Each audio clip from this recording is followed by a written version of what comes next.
Yo, we have the GOAT of YouTube, Todd in the shadows, in front of our eyes right now. Let's get into it.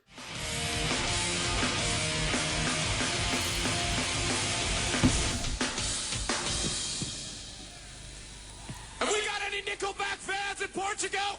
Oh man, classic internet right here. Portugal. Check out that 144p resolution. Here's some rock and roll, or you want to go home? And here's where he gets hit with the rock. Shit. Yeah, I remember this. We used to pass this video around and just laugh. Different times, right? Because it sure seems like things have turned around a lot for Nickelback. How the hell do we wind up like this? I heard the guy, Canadian he's kind of a dick. rockers Nickelback were one of the man. biggest whipping boys in pop culture. A nice, reliable punchline that you could use as casual shorthand for shit. Okay, I fixed it. Bad music makes people violent. Like Nickelback makes me want to kill Nickelback. It all feels now like an artifact of a completely different era. And the backlash Man, they're not to that the bad. Come backlash on, buddy. seems kind of inevitable. I mean, all that hate for a band who didn't do anything except make music that you didn't like? Like, what's the big deal? My That's what I'm friends who are saying. Super cool. Despise Nickelback. You wait tables. They sell out arenas. And I think that's come around to not just avoiding the jokes, but actually starting to appreciate their music. Nickelback gets way too much shit. I think that this is a jam of what I really am. Like, they weren't as big as they were for no reason, right? Show some respect. So these days, it seems like people I are like more inclined fix. to defend them than anything. Okay. I am not one of those people. Now you can I see the staked mic. my claim in 2003, and I see no reason to move. I say we could have left Nickelback's name on the worst. Why do you think he was gonna banner. show a clip I from would be perfectly okay with 2003? That said, this long after their Old heyday, ass. it is a little easier to have a more balanced look at them. And even though I'm not a fan, I'd agree that Nickelback jokes are hacky. Last True. year, I watched Only Murders in the Building on Hulu take a cheap shot at them, and I swear to God, I got offended on their behalf. I need a new Oklahoma. I will not be the one-hit wonder of true crime podcasts, Poppy. I won't. I will not be podcast Nickelback. What? What? Bro, that's what I'm thinking. That's what I'm like, what? Tina Fey? What do you think their one hit even is? They had tons of hits. That was the problem. Look at this photograph. That's fire, bro. You can't tell me that's not fire. It's always more about quantity than quality. There are tons of bands who sucked worse. Look at this There were photograph. If you were a radio listener in the 2000s, which most people were, you could hate Nickelback and still know dozens of their songs. That's just not okay. I don't have to go and try and win over someone who doesn't like my band. That sounds Hate like to love Nickelback. The a fuck? very strange form of torture. Probably for both of us. Oh, it was, Chad. I mean, It's a I'd have loved to square have avoided you or too, rectangle but head, I didn't really honestly. have a choice. Now, did I? If I can switch to praise for a moment, one thing I do appreciate about Nickelback is their willingness to switch things up. They got tagged as repetitive early in their careers because their first two big albums had near identical lead singles, and I feel like even now that's the image that's stuck to them. Honestly, I don't agree with that. Now, Creed, that was a monotonous band, but Nickelback had more range. They're always Nickelback, obviously, but you wouldn't mistake Rockstar for Photograph. You wouldn't mistake How You Remind Me for This Afternoon. So you'd think they'd be able to adapt to whatever, but that's not what happened. Around the turn of the 2010s, they just dropped off the face of the earth, and you can mark their slow decline pretty easily. Around 2005 and 6, they had about a dozen hit singles. In 2008 and 9, they had a dozen more radio singles, but no one really remembers them anymore. In 2011, they had another platinum album, but it didn't have any singles at all. And then finally, we get to 2014's No Fixed Address, when the Nickelback train finally ground to a halt. Didn't get radio play, didn't sell. Their first album since their breakthrough to Really? not No go radio platinum play? or even gold. No way. At long last, we, the haters of the world, had bullied Nickelback out of the public sphere. So what finally ended them? Just the overwhelming backlash? Yeah, probably. But this is my show. Find out here. I know it's a lot of flop. I just showed you the decline of Nickelback was actually fairly gradual. And as you already know, if an artist This shows is up Train on Records. this channel by having a fairly ordinary career decline, that can only mean they did something funny. Friends, do you want to know what Nickelback was doing 10 years ago? I got some stuff getting kind of funky.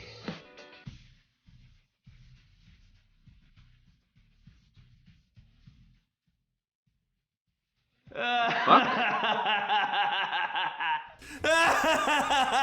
kind of funky. The album was Toddy called good? No Fixed Address. Guy's on drugs. And fittingly, the result was the most all-over-the-place record they ever made.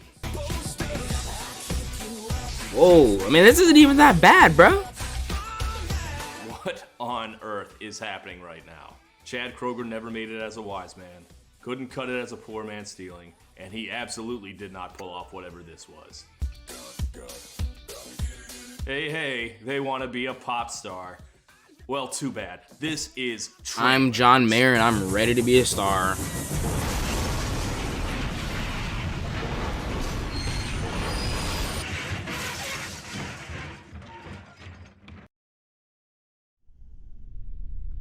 My holy grail of lost media is a song that I have always wanted to get my hands on, but I have never heard. The fuck is that? No one has ever heard. May not even have ever been recorded.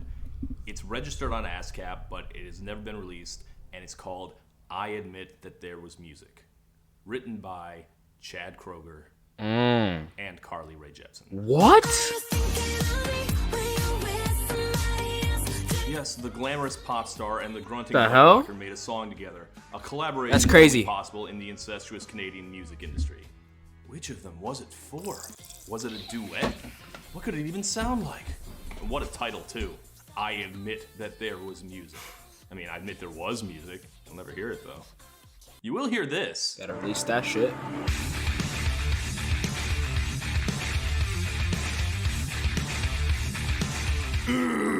Rock and roll!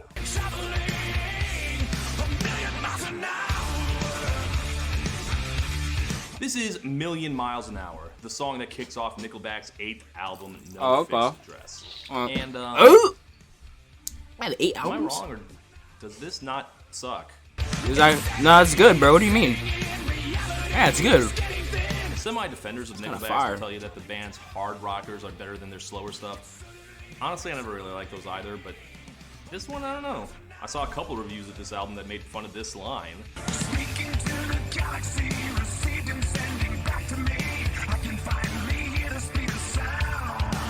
Haha, what? You can't hear the speed of sound? Huh.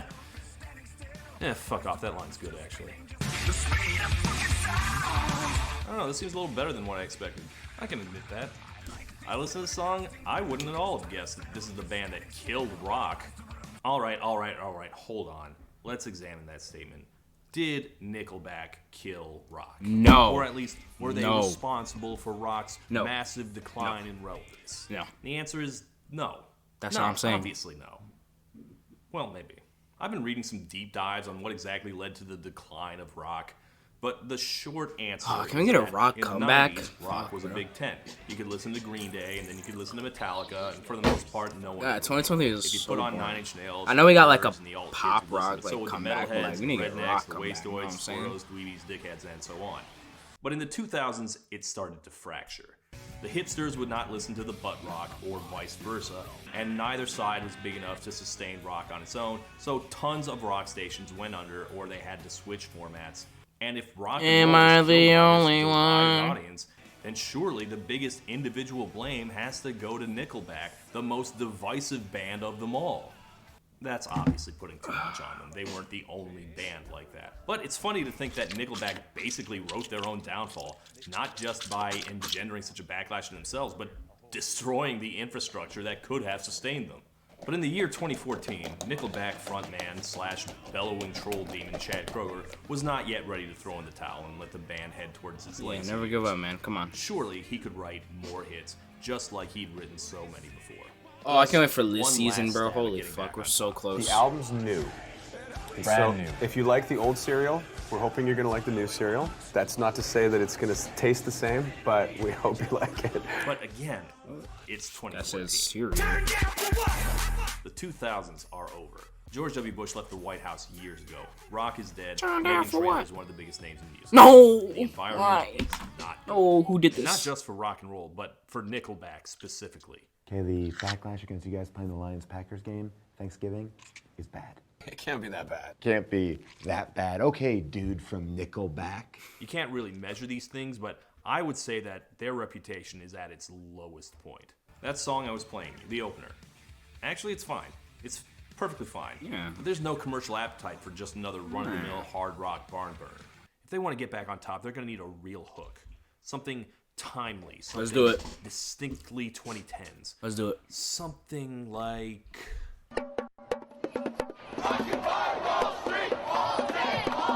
What?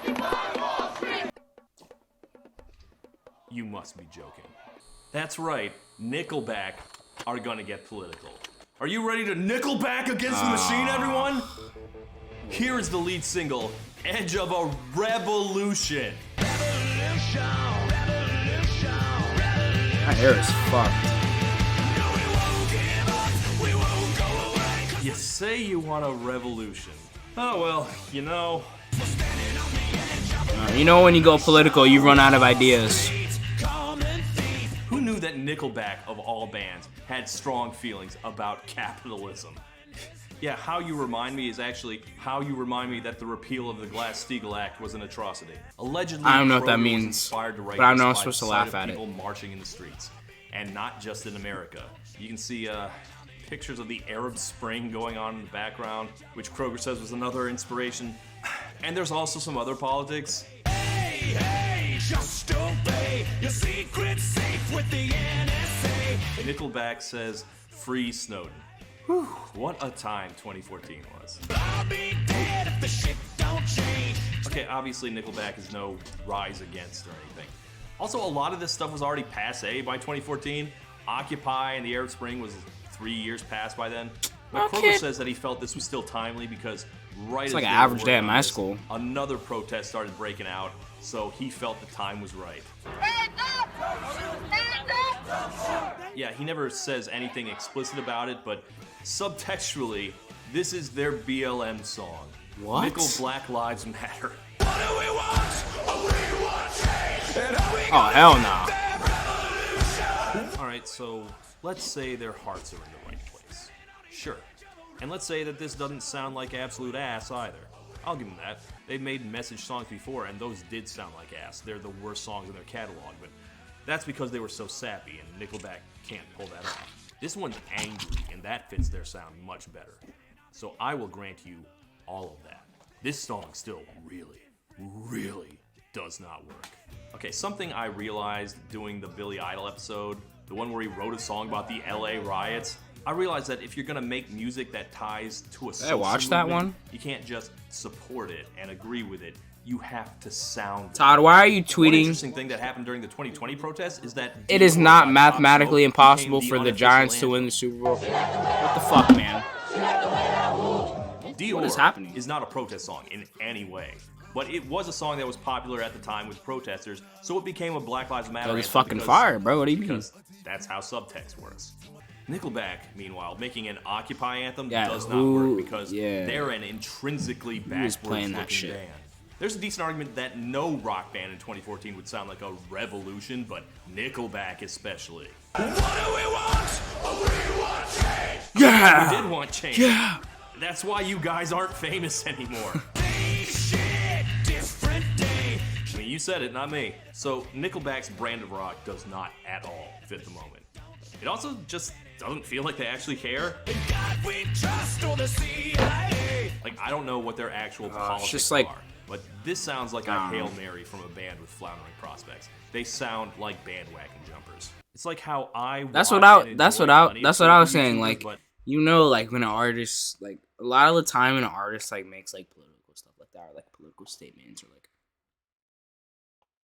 like a political song like that. Like honestly, like a lot of them, I'm they're not grasping for myself. straws. If I started adding 20 minutes about capitalism to the end of my videos, it would suck. I would watch and it. You would be able to tell.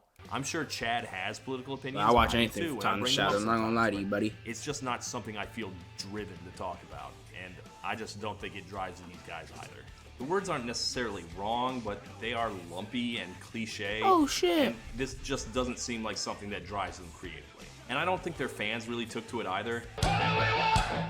I mean, that's some tepid fist pumping there.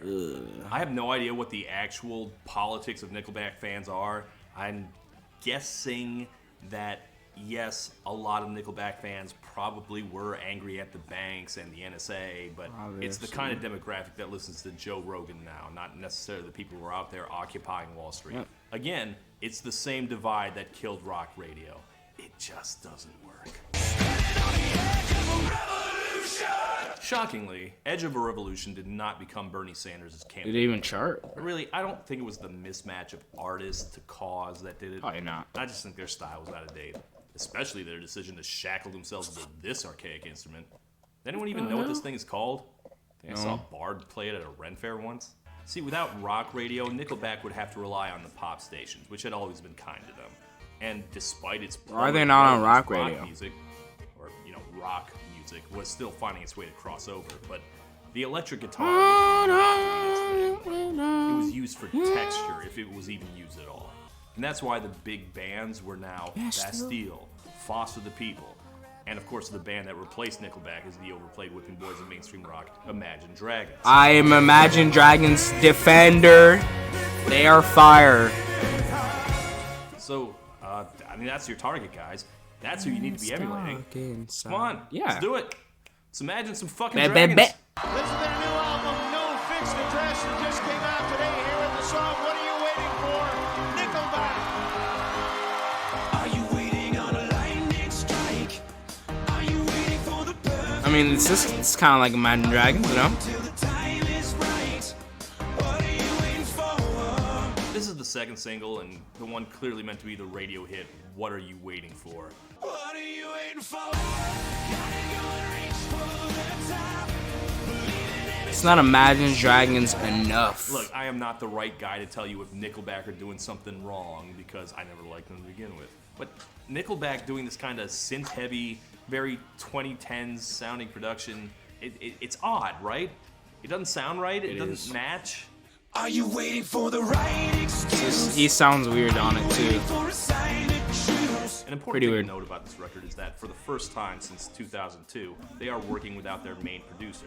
That guy's name is Joey Moy. It's This actually in the photograph. photograph. And what the hell is on Joey's head? Yeah, what the hell is that on his head? But by the 2010s, Joey had moved to Nashville, become a big name in country music, and is a Oh, big no, reason why it's country even music all worse. sounds the way it does now. No, why would he do Meanwhile, that? Nickelback decided that they would handle production for the most part by themselves. I guess it gives them the opportunity to stretch. Whatever you want to say about Nickelback, and specifically Joey Moy's influence on them, you can't deny that they got results. Moy knew what they sounded like and worked to enhance that, and it paid off for them. They had a signature sound. This, though, I just don't think it sounds right at all. Tell me what you waiting for. Tell me what you waiting for. What are you waiting for? The backing is too pretty for Kroger the Ogre's horrible fucking voice. Like, yes, they were always a commercial band, but there are limits. Chad's voice needs the kind of grounding that comes from an actual physical guitar. If you're gonna get your Coldplay on, you have to also write like Coldplay. And this is just the same boring love ballad bullshit they always write. Okay, so those were the first two singles, and except for a tiny bit of rock play, which doesn't really count for much, neither of these did much of anything. So, relevant topics aren't doing it. Trying to adapt to the new sound of rock isn't doing it. We need You a know what feature. it is? It's an image problem. There's a reason why every time you talk about Nickelback, you talk about the backlash and whether they deserved it. It's because what else is there to talk about? Good point. Nickelback is a very drab band. Their color palette is muddy. Their lead singer is not much to look at. Kroger has complained that they'd take 100 photos for photo shoots where they look like fun, cool guys, and then the outlet will always publish the one where they're going, "Urgh." Always the same thing. All right, guys, give me a little bit of attitude. And so we all do that thing, and we all kind of stand there and do one of these, and then and that's the picture that gets used. Well, I mean, that's what you guys sound like, man. That's why they picked that. No one cared about Chad Kroger as a person. Even marrying Avril Lavigne couldn't get people to care about He him. married You know his Avril name's not Lavigne? even Chad Kroger. It's pronounced Kruger. Why don't you fucking say something, man? Well, it's Kroger now, goddammit. Too late Kroger. now. This deep I thought it into was the a Nickel store. backlash, they had to know they had image problems, and I think they were trying to fix this. Chad has a decent haircut. Let's for fix it then. Probably the first time in his entire career. I mean, Christ. Look at this photograph. What is that, the Lisa Kudrow? That should have been fixed a long time ago. But thought his you name know was what? Karen. No time like the present. You know what, man? Fuck it. Fuck it. Go all out. You're the biggest Yeah, goddamn that band many of your people there, generation. holy You're fuck. superstars, man. Act like it. Get your Hollywood Let's on. go. Let's go. Wait. You sure this is the right place? Yes. Fuck it is. Come on, children. Oh no. And here we go.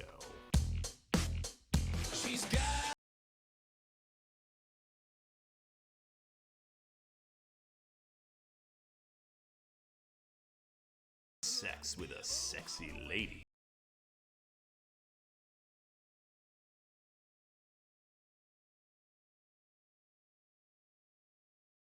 Existed, which Obviously. I think that's a pretty telling sign of how far they've fallen, because I don't know how everyone doesn't know about this.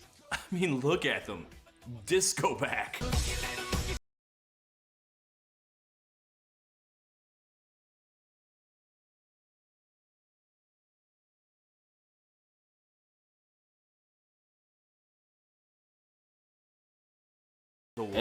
It's not even that bad. Has there ever been a It's band not even that with less bad. feminine energy than Nickelback?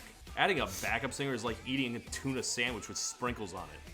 And for the record, if this trick works on anyone, it should be me.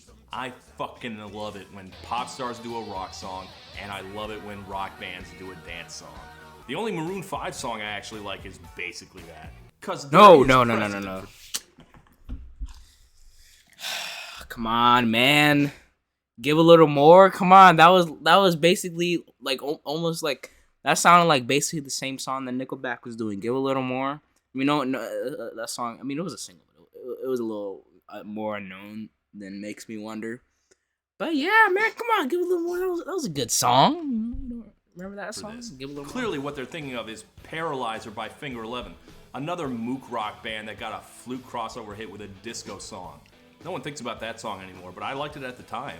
Mega Platinum Nickelback surely has better pop instincts than a two-hit wonder like Finger 11. They can pull this trick too.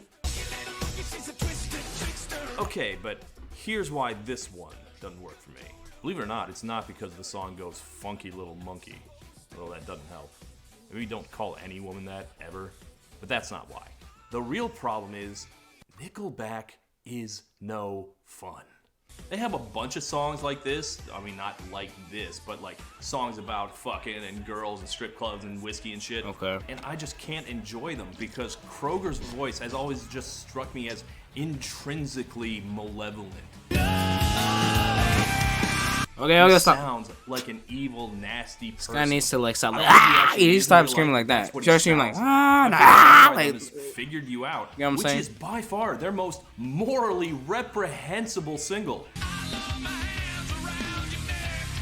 It's the only song they have that matches their ugly, ugly aesthetics. So when he's singing like, funky little monkey, she's a twisted sister, I mean, it sounds so gross. I mean, they're terrible lyrics, but AC/DC would make it work. But here, it's not fun sleaze, it's just nasty. And not good nasty, I mean like gas station bathroom floor nasty. That's not good when this is supposed to be their glam song.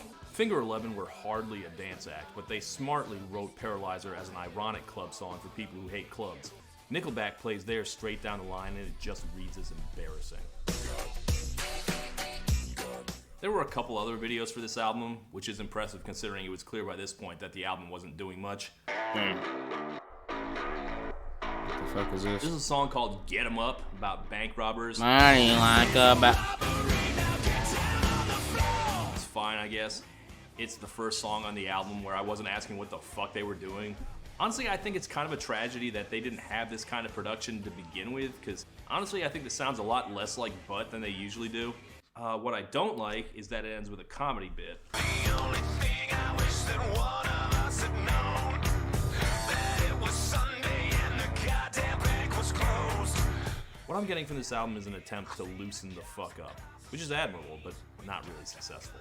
Nickelback were big fans and friends of ZZ Top, but you imagine ZZ Top doing this song, and the difference is just obvious. Humor is just not what Nickelback does. No, it's late, but something's on my mind. This was followed by Satellite, which actually continues the story of the previous video. What? A male model-looking bank robber escapes on I the thought lam. that was the same He video. and his model girlfriend break into a rich guy's house and live it up. It's supposed to be romantic. This idiot just tried to rob a bank on a Sunday, but sure, romantic.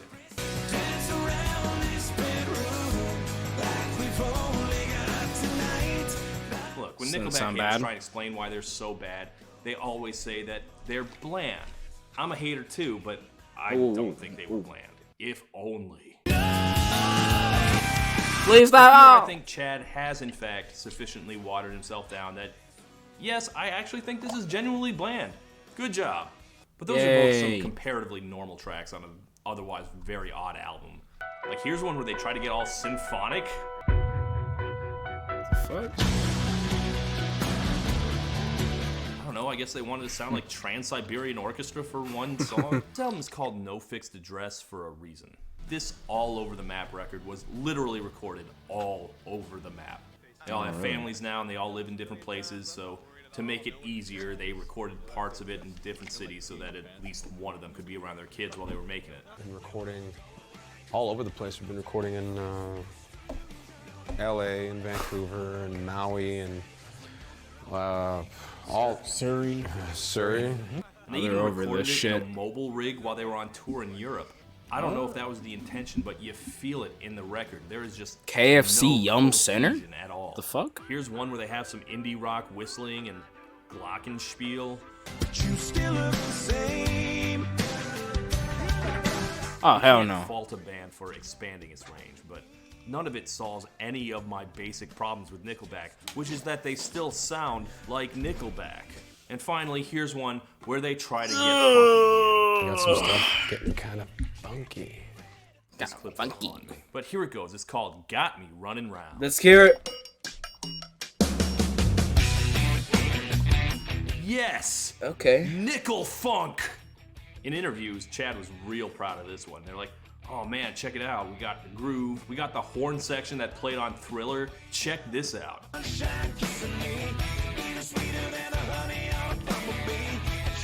Look, my first temptation Sounds alright. is to call this just panicky selling out. But let's take Chad's interest in other genres seriously for a second. Chad Kroeger claims to have eclectic taste. He says he used to listen to all the pop and country music that his metalhead friends looked down on. He was married to Avril Lavigne. He co-wrote her entire 5th album.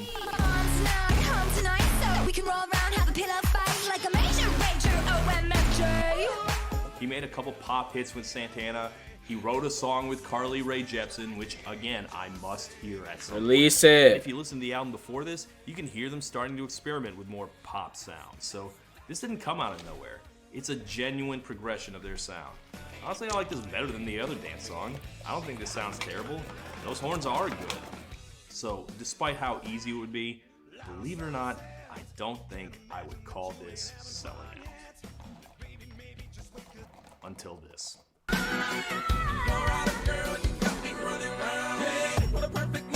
Is that Flow Rider? Yes! Yes! Wait, who was that? Oh, get ready to enjoy your bottles and models, shotties, because it's Flow Rider. What? You know, Flow Rider. How did this happen? According to Chad, this was Flow Rider's idea. They were working in the same studio, or their engineer was also working on What something the with Flow hell? Rider or something like that. But Flow Rider heard this and was like, man, I gotta get on this beat. I am dubious. Regardless of how it happened, there is no way at all that this was an artistic decision. There was no way at all that they were thinking, the thing that would make this song perfect is a rap verse. And I know just the Trying to guy. be a Maroon 5, Flow no? Rider is the guy you get when you want a rapper, but not necessarily any rapper in particular. And as always, Flow Rider delivers his indecipherable gibberish. I ain't going nowhere, that's what she wear. And there's just absolutely no way to listen to this without concluding massive fucking sellouts.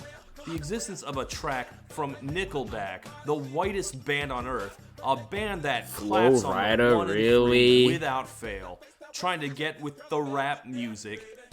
Oh, it's made this record all worth it. And with that, I am ready to call it a wrap on this record. They could have just became Maroon 5. They did it too late, man. So, What do we do with this? I honestly don't know. This did nothing to put them back in the limelight. It didn't get back the casuals. It doesn't seem like the hardcore faithful liked it either. It's hard for me to gauge how the fans felt, but I think in general, I think it was mixed to negative. If this album was going to succeed at all, it was going to have to rope in the pop audience that they'd lost. And it did not do that. And considering Nickelback's reputation at the time, it's possible they could have never done it even with their very best music. Even the remaining rock stations didn't really take to it. Nickelback have made a couple more records since then, and it's been strictly back to basics. Probably for the best. I came away from this album with both more and less respect for Nickelback.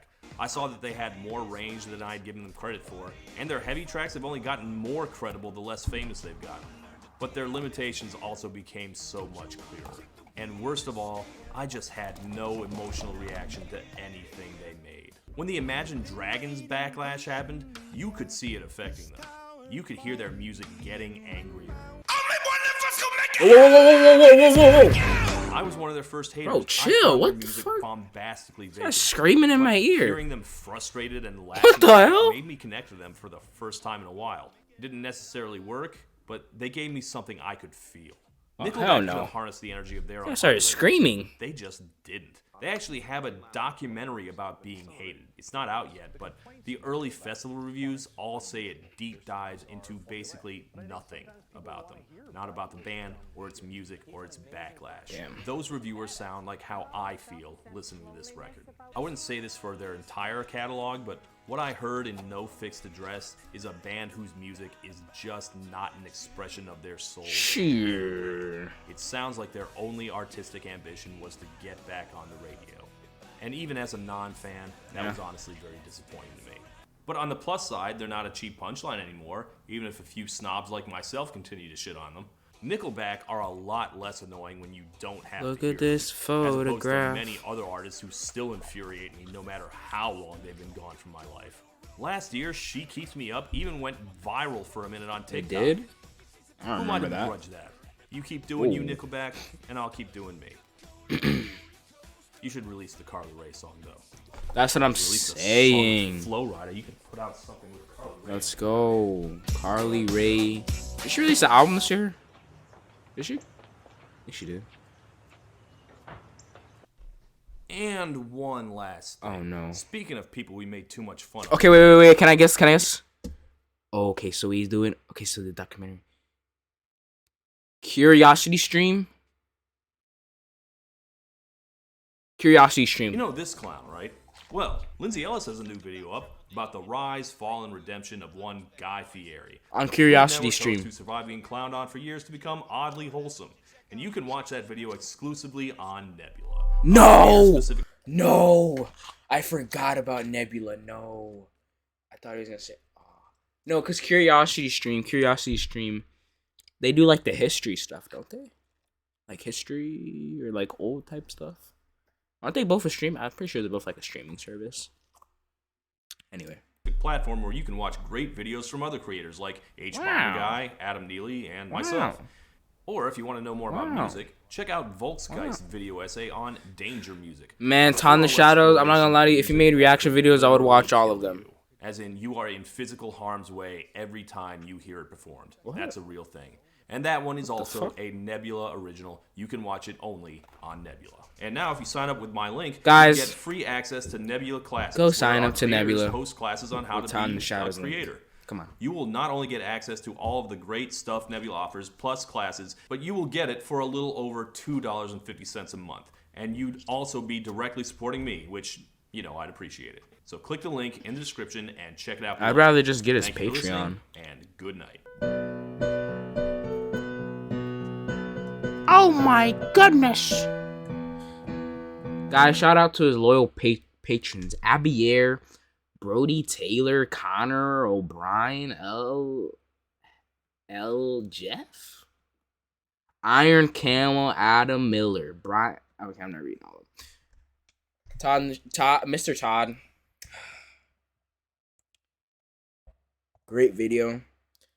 Pretty sure the worst list is next. Very excited for that. You're going to be feasting. We're going to watch that video first day it comes out. First day it comes out, along with the best video also. A lot of people's bet. I'm gonna be racking to a bunch of people's list this year. I might make my own possibly too. But yeah, man, excellent video. Look, Nickelback, they're not even that bad, okay? I don't think they're too shabby.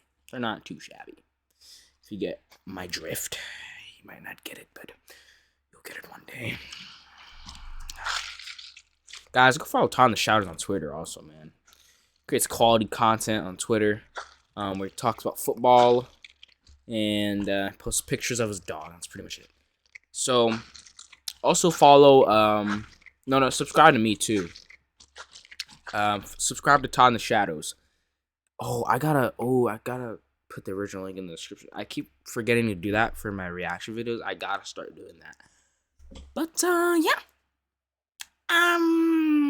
Thank you for watching this video. If you enjoyed, please leave a comment and like, subscribe.